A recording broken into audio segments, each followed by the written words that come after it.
Dear students, मैं lieutenant doctor BL Mehra, associate professor, department of zoology, government Lohia PG college Churu, आप सभी का इस वीडियो में स्वागत करता हूं। आज का वीडियो सर्कुलेटरी सिस्टम पार्ट 2 है, परिसंचरण तंत्र भाग 2, जो कि ब्लड एंड इट्स कंपोजिशन अर्थात रक्त व इसके संगठन के बारे में है। डियर स्टूडेंट्स, मैंने अपना वीडियो द्विभाषी अर्थात बाईलिंगुअल बनाया है, जो कि हिंदी माध्यम व अंग्रेजी माध्यम दोनों से ही स्टडी करने वाले विद्यार्थियों के लिए उपयोगी सिद्ध होगा। सर्वप्रथम हम रक्त की बात करें, यह रक्त क्या है। इस चित्र में आप देख सकते हैं कि एक ब्लड वेसल से होकर के कुछ पदार्थ बाहर निकल रहा है। ब्लड वेसल्स के बारे में मैं अपने पूरे पिछले वीडियो में डिस्कस कर चुका हूँ। शरीर में दो प्रकार की ब्लड वेसल्स अर्थात रक्त वाहिनियाँ पाई जाती हैं, आर्टरीज एंड वेन्स अर्थात धमनी व शिराएं।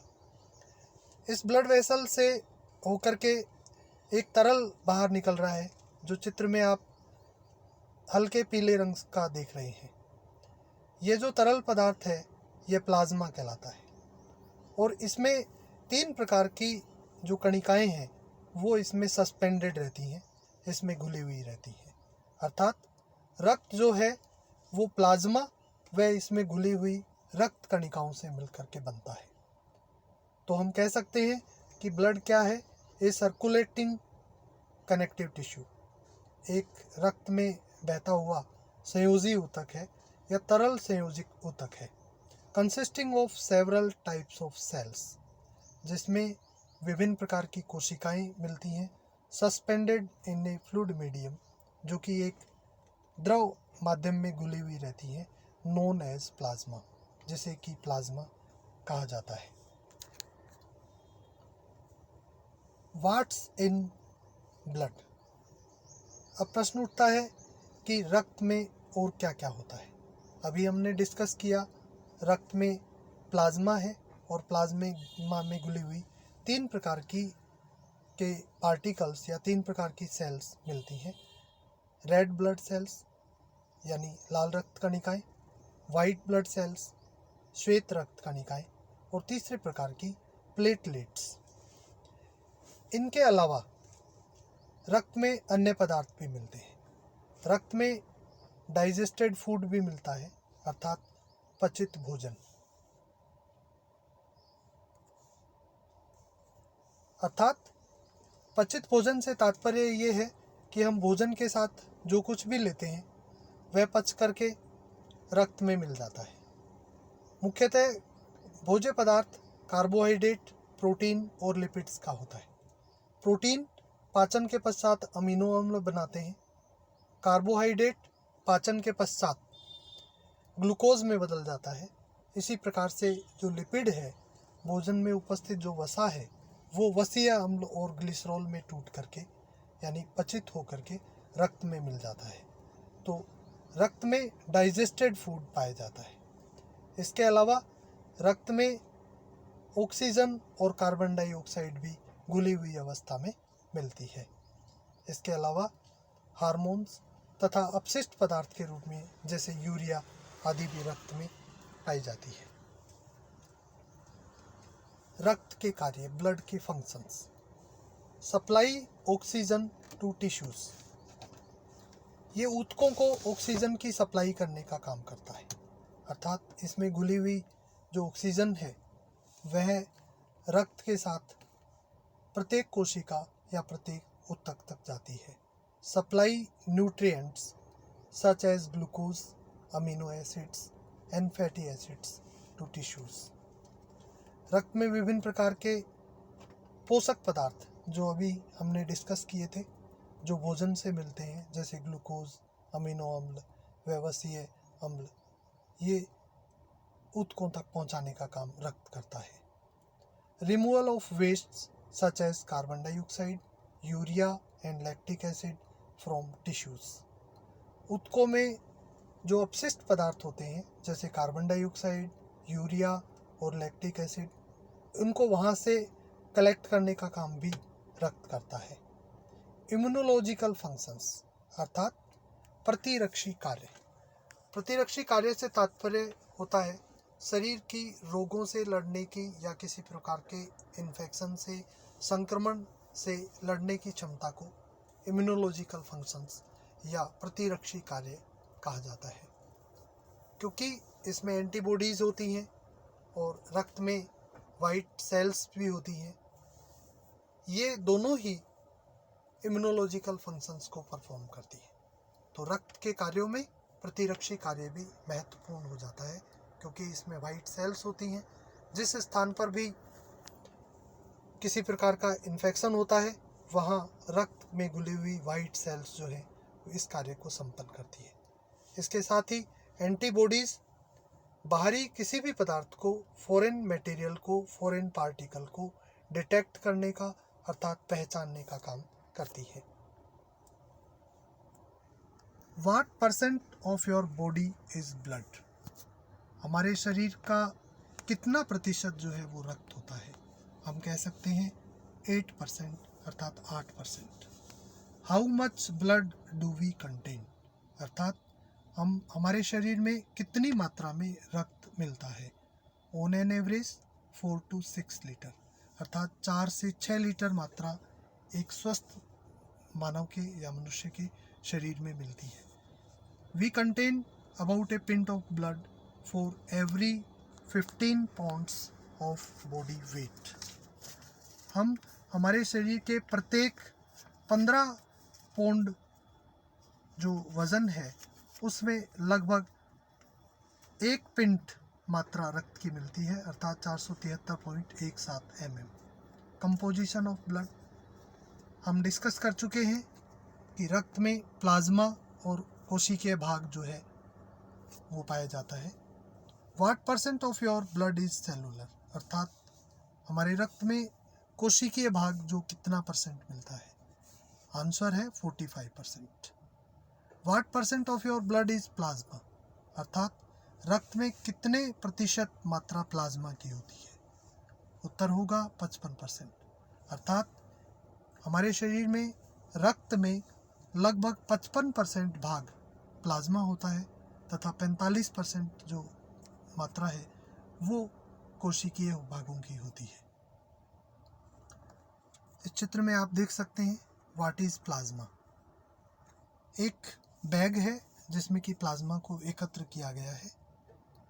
तो प्लाज्मा क्या है? एक क्लियर स्ट्रा कलर्ड फ्लूइड है, एक स्वच्छ स्ट्रा कलर का द्रव है। What % of plasma is water? इस प्लाज्मा में पानी की कितनी मात्रा मिलती है? उत्तर होगा 90%। अर्थात प्लाज्मा में 90% मात्रा जल की मिलती है। What's in plasma? जल के अलावा जो रिमेनिंग जो पार्ट है प्लाज्मा में 10% वो किस किस का है? इसमें डिजोल्व गैसेस मिलती हैं, विटामिन्स, मिनरल्स यानी लवण, साल्ट्स, न्यूट्रिएंट्स पोषक पदार्थ, एंजाइम्स, हार्मोन्स, वेस्ट प्रोडक्ट्स अपशिष्ट पदार्थ और प्लाज्मा प्रोटीन। हम रक्त के कोशिकीय भाग और इसके द्रव माध्यम जिसको हम प्लाज्मा कहते हैं, इसको समझने के लिए इस स्लाइड का ये फिगर देख सकते हैं, जिसमें हम देख रहे हैं कि यदि रक्त को किसी परख नली में रख करके और सेंट्रीफ्यूगल मशीन में चलाया जाए तो हम देखेंगे कि इसका जो कोशिकीय भाग है वो नीचे जम जाता है और जो द्रव भाग है जिसको कि प्लाज्मा कहते हैं वो ऊपर की तरफ रहता है। इसमें सबसे नीचे जो रेड कलर से दर्शाया गया है उसमें जो है आरबीसी जो है वो इकट्ठा हो जाती है। लगभग टोटल ब्लड की 45% होती है। बीच का जो बफी कोट वाला जो पार्ट है जिसको वाइट पार्ट से दर्शाया गया है, इसमें जो वाइट ब्लड सेल्स और हैं प्लेटलेट्स हैं वो पाई जाती हैं और ऊपर का जो भाग है येलोइश है जिसको अपने स्ट्रो कलर्ड फ्लूइड कहा है, ये प्लाज्मा है जो कि 55% मात्रा में मिलता है।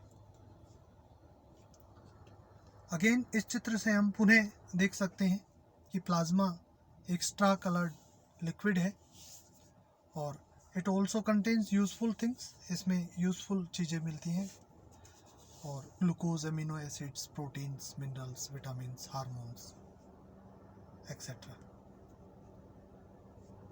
Blood, the cellular component of blood is RBC, WBC and platelets, अर्थात रेड ब्लड सेल्स जिन्हें इरिथ्रोसाइट्स कहा जाता है, वाइट ब्लड सेल्स यानी ल्यूकोसाइट्स जिन्हें श्वेत रक्त कणिकाएं कहते हैं, और प्लेटलेट्स जिन्हें थ्रोम्बोसाइट्स भी कहा जाता है।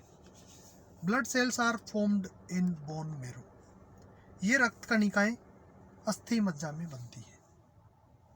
इस चित्र में एक बोन यानी हड्डी को दर्शाया है जिसके मिडिल पार्ट में रक्त का निर्माण होता है। इसके मध्य भाग में अस्थि मज्जा यानी बोन मैरो मिलता है। रक्त का निर्माण हमारे शरीर की जो लंबी हड्डियां हैं, खासतौर से फीमर जो कि हमारी जांघ की अस्थि है, जांघ की हड्डी है, इसमें एक फीमर को दिखाया गया है और उसके मध्य पार्ट में बोन मैरो को दर्शाया है। इन लंबी हड्डियों के मध्य पार्ट यानी बोन मैरो अस्थि मज्जा में ही ब्लड का निर्माण यानी रक्त का निर्माण होता है, यानी रक्त की विभिन्न कणिकाओं का निर्माण होता है, अर्थात रेड ब्लड सेल्स का, वाइट ब्लड सेल्स और प्लेटलेट्स तीनों का ही निर्माण इन लंबी अस्थियों, लंबी बोन्स, जैसे इसमें चित्र में फीमर को दर्शाया है, उसके द्वारा इनका निर्माण होता है। रेड ब्लड सेल्स को आप देख ही रहे हैं, सबसे ऊपर है। वाइट ब्लड सेल्स को फर्दर दो भागों में डिवाइड करके दिखाया गया है और वाइट ब्लड सेल्स कुल 5 प्रकार की होती हैं, जिनको हम इसी वीडियो में आगे हम डिस्कस करेंगे। और तीसरे प्रकार की जो है वो प्लेटलेट्स होती हैं।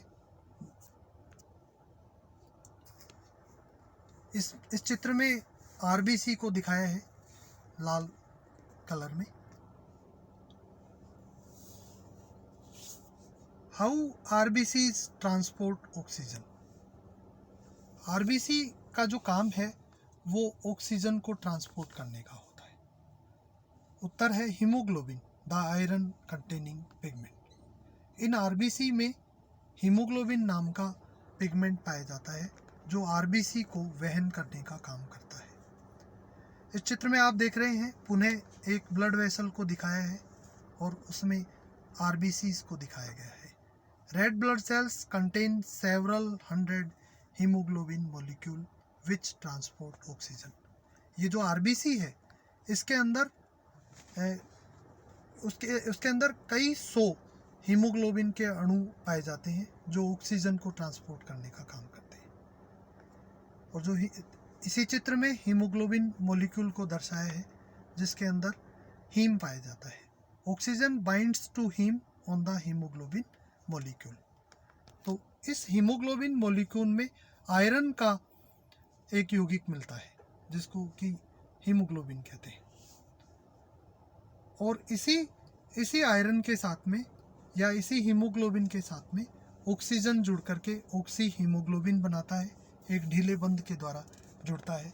और जहाँ कहीं भी ऑक्सीजन की कमी होती है वहाँ यह ऑक्सी हीमोग्लोबिन, इसका ढीला बंध जो है वो टूट जाता है और हीमोग्लोबिन और ऑक्सीजन अलग हो जाते हैं और उस स्थान पर ऑक्सीजन को मुक्त कर दिया जाता है और वहाँ उपस्थित कार्बन डाइऑक्साइड को यही हीमोग्लोबिन पुनः एक बॉन्ड के द्वारा जुड़ करके कार्बोक्सी हीमोग्लोबिन बनाता है और वहाँ से कार्बन डाइऑक्साइड को हटाने का काम करता है। आप चित्र में देख रहे हैं, दाहिने चित्र में हीमोग्लोबिन जो है वो इन रेड ब्लड सेल्स को लाल रंग प्रदान करने का काम करता है।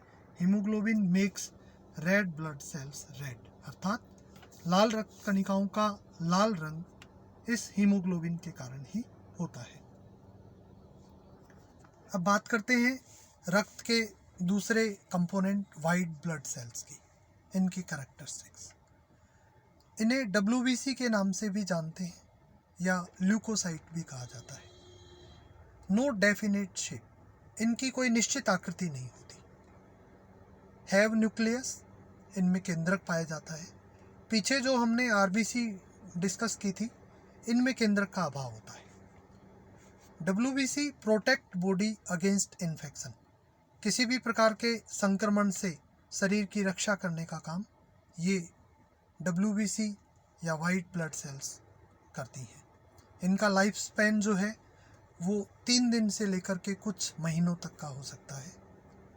आरबीसी का जीवन काल 120 दिन होता है। इनकी जो संख्या है वो 7000 प्रति ml ऑफ ब्लड होती है। लगभग 1 ml ब्लड में 7000 डब्ल्यूबीसी पाई जाती है। Numbers increase if infection is present, शरीर में किसी भी प्रकार का संक्रमण होने पर, इन्फेक्शन होने पर इनकी संख्या बढ़ जाती है। यही कारण है यदि कोई व्यक्ति रोगग्रस्त होता है तो उसका ब्लड टेस्ट करवाया जाता है और उसमें डब्ल्यूबीसी की संख्या को देखा जाता है। अगर डब्ल्यूबीसी की संख्या बढ़ी हुई आती है सामान्य से, तो हम समझ जाते हैं कि शरीर में किसी भी प्रकार का इन्फेक्शन है। लार्जर देन आरबीसी, डब्ल्यूबीसी का जो साइज है, आकार है, वो आरबीसी की तुलना में बड़ा होता है। Types of white blood sales, जो डब्ल्यूबीसी हैं उनके प्रकार। इस चित्र में हम बैकग्राउंड में बहुत छोटे आकार की संरचनाओं को देख सकते हैं। ये छोटे आकार की जो संरचनाएं हैं ये आरबीसी होती हैं। अर्थात हम आरबीसी और डब्ल्यूबीसी के साइज़ को अगर देखें तो आरबीसी का साइज़ बहुत छोटा होता है डब्ल्यूबीसी की तुलना में। और जो ये 6 वृत्ताकार चित्र दर्शाए हैं ये डब्ल्यूबीसी को शो कर रहे हैं। पुनः जो डब्ल्यूबीसी हैं उन्हें हम 2 भागों में विभाजित कर सकते हैं, या यूं कह सकते हैं कि डब्ल्यूबीसी 2 प्रकार की होती है। एक ग्रेन्युलोसाइट्स और दूसरी ए ग्रेन्युलोसाइट्स। ग्रेन्युलोसाइट्स का अर्थ होता है ऐसी कोशिकाएं जिसके कोशिका द्रव्य में, साइटोप्लाज्म में ग्रेन्यूल्स उपस्थित हों।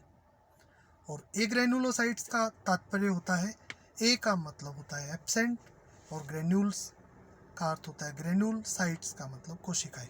अर्थात ए ग्रेन्युलोसाइट्स वे कोशिकाएं होती हैं जिनके कोशिका द्रव्य में ग्रेन्यूल्स नहीं मिलते हैं।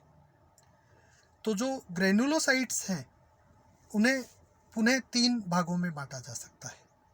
मध्य में आप देख रहे हैं ये एसिडोफिल्स होती हैं सबसे ऊपर, जिनको इओसिनोफिल्स के नाम से भी जानते हैं। फिर बेसोफिल्स और तीसरे प्रकार की ग्रेन्युलोसाइट्स न्यूट्रोफिल्स। एसिडोफिल्स, जिन्हें इओसिनोफिल्स भी कहते हैं, ये एसिडिक स्टेन से अभिरंजित होती हैं। क्योंकि ये एसिडिक स्टेन के प्रति एफिनिटी दर्शाती हैं, इसी कारण से इन्हें एसिडोफिल कहा जाता है। एसिडो अर्थात एसिडिक डाई या एसिडिक स्टेन, फाइल का अर्थ होता है टू लव, अर्थात एसिडिक स्टेन के प्रति एफिनिटी प्रदर्शित करने वाली। अर्थात यदि इन्हें किसी एसिडिक स्टेन से स्टेन किया जाए तो ये स्टेन होती हैं, अभिरंजित होती हैं, इसीलिए इन्हें एसिडोफिल्स कहा जाता है। इओसिन एक एसिडिक स्टेन है, उससे ये स्टेन होती हैं, इसीलिए इन्हें इओसिनोफिल भी कहा जाता है। दूसरे प्रकार की जो ग्रेन्युलोसाइट्स हैं वो बेसोफिल्स होती हैं। आप चित्र में दाहिनी तरफ देख रहे हैं, ये बेसिक स्टेन से अभिरंजित होती हैं। और तीसरे प्रकार की होती हैं न्यूट्रोफिल्स। ये दोनों प्रकार के अर्थात एसिडिक और बेसिक स्टेन से अभिरंजित होती है। तो ग्रेन्युलोसाइट्स 3 प्रकार की हो गई, एसिडोफिल्स, बेसोफिल्स एंड न्यूट्रोफिल्स। और जो ए ग्रेन्युलोसाइट्स हैं वो 2 तरह की होती है, मोनोसाइट्स एंड लिम्फोसाइट्स, जो आप इस चित्र में नीचे की तरफ देख रहे हैं। नीचे की तरफ मोनोसाइट एक कोने में और दूसरी तरफ लिम्फोसाइट्स। लिम्फोसाइट पुनः 2 तरह की होती हैं, B lymphocytes and T lymphocytes. इस चित्र में आप देख ही रहे हैं, आरबीसी की तुलना में डब्ल्यूबीसी बड़े आकार की होती हैं और डब्ल्यूबीसी में भी जो मोनोसाइट्स होती हैं वो सबसे बड़े आकार की होती हैं। तो हम कह सकते हैं monocytes are the largest. Neutrophils are the most numerous, संख्या में न्यूट्रोफिल की संख्या अधिक होती है। Lymphocytes are produced by the lymph tissue, इसमें जो लिम्फोसाइट्स हैं उनका निर्माण जो लिम्फ टिश्यू या लिम्फ ऊतक होते हैं उनके द्वारा होता है। बेसोफिल्स रिलीज हिस्टामिन, बेसोफिल्स का कार्य हिस्टामिन को मुक्त करना है।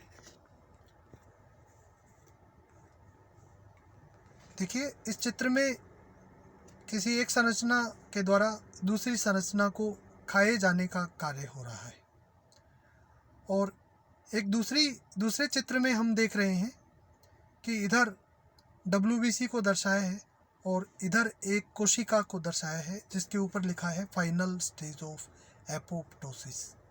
देखिए एपोप्टोसिस क्या होता है, कोई भी एक कोशिका जब अपने वृद्धि की चरम सीमा को प्राप्त कर लेती है तो उसके पश्चात एक निश्चित समय पर उस कोशिका की डेथ होती है, मृत्यु होती है, या यूं कह सकते हैं एक सुनियोजित तरीके से उस कोशिका की मृत्यु होती है। इसे हम प्रोग्राम्ड सेल डेथ कहते हैं, और इसी प्रोग्राम्ड सेल डेथ को एपोप्टोसिस के नाम से जाना जाता है। तो जब भी कोई कोशिका when a cell undergoes apoptosis या programmed cell death, white blood cells called macrophages consume cell debris, अर्थात जब भी कोई कोशिका सेल डेथ की या प्रोग्राम्ड सेल डेथ की अवस्था में आती है या एपोप्टोसिस की अवस्था में आती है तो उसके फलस्वरूप जो डेब्रीज बनती हैं, सेल डेब्रीज से तात्पर्य होता है कूड़ा करकट या अपने कह सकते हैं कोशिकाओं का मलबा, उसको शरीर में कंज्यूम करने का जो काम होता है वो इन वाइट ब्लड सेल्स का ही होता है, जिनको मैक्रोफेजेस के नाम से जाना जाता है। रक्त की तीसरे प्रकार की जो कणिकाएं हैं जिनका नाम होता है ब्लड प्लेटलेट्स, इनके कुछ लक्षण हैं। इन्हें थ्रोम्बोसाइट के नाम से भी जाना जाता है। वास्तव में ये RBC के ही फ्रैगमेंट्स होती हैं, टुकड़े होती हैं, इरेगुलरली शेप्ड होती हैं। इनकी जो आकृति है अनियमित होती है, जैसा कि आप चित्र में देख ही रहे हैं। चित्र में ये जो बैंगनी कलर की जो अनियमित आकार आकृति की जो कोशिकाएं हैं ये प्लेटलेट्स कहलाती हैं। नो न्यूक्लियस, इनमें केंद्रक नहीं मिलता है। इनकी संख्या 1.5 लाख से लेकर 4 लाख प्रति ml होती है, और इनका जीवन काल जो है वो 7 से 11 दिन का होता है। Life span about 7 to 11 days। Have a sticky surface, इनकी जो सरफेस है, इनकी जो सतह है वो चिपचिपी होती है। रेस्पॉन्सिबल फॉर ब्लड क्लोटिंग, ये रक्त के स्कंदन के लिए उत्तरदायी होती है। इंजरी हीलिंग, अर्थात जब भी शरीर के किसी भाग को चोट लगती है तो उस चोट को भरने का जो काम है उसके लिए ये प्लेटलेट्स जो है उत्तरदायी होती हैं। शरीर के किसी भी भाग पर जब चोट लगती है उस स्थान की जो ब्लड वेसल्स हैं वो क्षतिग्रस्त होती हैं और ब्लड वेसल से रक्त बाहर निकलने लग जाता है। तो लेकिन कुछ समय के पश्चात उस क्षतिग्रस्त भाग के ऊपर ये प्लेटलेट्स आ जाती हैं और उस पर एक थक्का बनाने का काम करती हैं, और इस प्रोसेस को ब्लड क्लोटिंग या रक्त का थक्का जमना कहते हैं। तो रक्त का थक्का जमने के लिए ये ब्लड प्लेटलेट्स जो है वो उत्तरदायी होती है। Platelets are bits of cell broken off larger cells. Platelets produce tiny fibrinogen fibre to form a net. तो ऐसे समय पर जब शरीर के किसी भाग पर चोट लगती है, ये कम मात्रा में फिब्रिनोजन जो फाइबर है उसका उत्पादन करती हैं, जिसके फलस्वरूप चोट लगे हुए स्थान पर एक जाल के नुमा संरचना बन जाती है, जो आप देख ही रहे हैं नीचे के चित्र में। ऊपर के चित्र में अनियमित आकृति की प्लेटलेट्स को दर्शाया है, और नीचे के चित्र में ये अनियमित आकृति की प्लेटलेट्स आपस में एक जाल के समान संरचना का निर्माण करती हैं, जो कि RBC या किसी भी प्रकार की ब्लड जो कार्पसल्स हैं या रक्त कणिकाएं हैं उनको बाहर आने से रोकती हैं। इस चित्र में एक RBC को इस नेट में उलझा हुआ दिखाया गया है। This net traps other blood cells to form a blood clot. इस जाल में अन्य जो ब्लड सेल्स हैं वो उलझ करके एक ब्लड क्लोट या रक्त का थक्का या रक्त स्कंदन बनाने का काम करती है। ये एक चित्र है जिसको कि स्कैनिंग इलेक्ट्रॉन माइक्रोस्कोप से लिया गया है। This is an actual picture of white blood sales. ये जो वाइट ब्लड सेल्स हैं, श्वेत रक्त कणिकाओं का ये वास्तविक चित्र है। And with some red blood cells, इनमें लाल रंग से लाल रक्त कणिकाओं को दर्शाया गया है। The platelets are stained purple. जो बैंगनी रंग से अभिरंजित जो स्ट्रक्चर्स हैं वो प्लेटलेट्स होती हैं। A T lymphocyte white cell is stained green. और जो लिम्फोसाइट हैं या श्वेत रक्त कणिकाएं हैं, टी लिम्फोसाइट, उनको हरे रंग से अभिरंजित दर्शाया गया है। And a monocyte white cell is stained gold as seen through a scanning electron microscope. और जो मोनोसाइट प्रकार की जो श्वेत रक्त कणिकाएं हैं, उनको जो गोल्डन कलर है उस कलर से अभिरंजित दर्शाया है। अर्थात किसी स्कैनिंग इलेक्ट्रॉन माइक्रोस्कोप से देखने पर जो आरबीसी हैं, डब्ल्यूबीसी हैं और प्लेटलेट्स हैं, वो कुछ इस प्रकार की दिखाई देती हैं जैसा आप इस चित्र में देख रहे हैं। अगेन इसमें आरबीसी और प्लेटलेट्स को और अन्य रक्त कणिकाओं को दर्शाया गया है। आप चित्र में देख ही रहे हैं, रेड ब्लड सेल्स और प्लेटलेट्स की जो संख्या है वो बहुत ज़्यादा है। और उन्हीं में से भी ल्यूकोसाइट्स में भी न्यूट्रोफिल्स की संख्या ज़्यादा है।